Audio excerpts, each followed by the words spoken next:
नमस्कार बंधुरा आज चले एसेছি नतून आरेकटी दारुण स्वादेर रान्ना निये। आज करছি কিন্তু ধুন্দুলবাজি। আর যারা কখনো খাননি তারা অবশ্যই কিন্তু ধুন্দুলটা কাটার আগে একটু মুখে দিয়ে টেস্ট করে নেবেন। অনেক সময় কি হয় ধুন্দুলটা খেতে তেতো হয়, সেটা দিয়ে ভাজি করলে কিন্তু একদমই ভালো লাগবে না।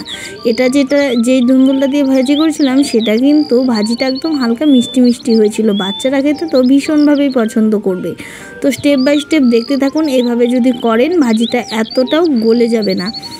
তার জন্যই কিন্তু প্রথমেই দেখতে পাচ্ছেন ছোট ছোট কিন্তু করে কেটে নিয়েছি। এরপর সামান্য আমি নুন মাখিয়ে নেব, এতে করে অনেকটা জল বেরিয়ে যাবে ধুন্দুল থেকে। তখন কিন্তু ভাজিটা হালকা ঝরঝরে হবে, এতটাও মাখো মাখো হবে না।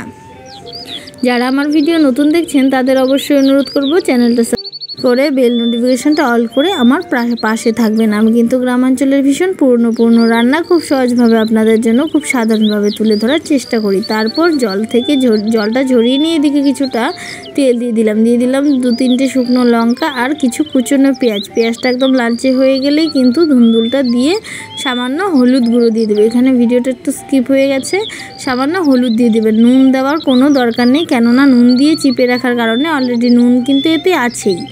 তারপর কিন্তু সামান্য হলুদ দিয়ে কিছুক্ষণ সময় ধরে একটু এভাবে মেলে দিয়ে কড়াতে নাড়তে ভেজে নেবেন। দেখতেই পাচ্ছেন এতটাও কিন্তু একদম মাখো মাখো হয়ে যায়নি।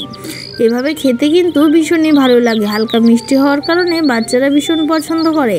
তো কেমন হয়েছে আপনারাও কিন্তু অবশ্যই কখনো ট্রাই করে দেখতে পারেন, অসাধারণ খেতে হয়। আজকের জন্য এই পর্যন্ত। এভাবেই কখনো ধুন্দুলটা ভাজি করে দেখবেন, কেমন হয়েছে জানাবেনও, আর পাশে থাকার অনুরোধ রইল। চলুন সকলে ভালো থাকবেন, সুস্থ থাকবেন। দেখা হচ্ছে নতুন আরেকটি রান্নার সাথে।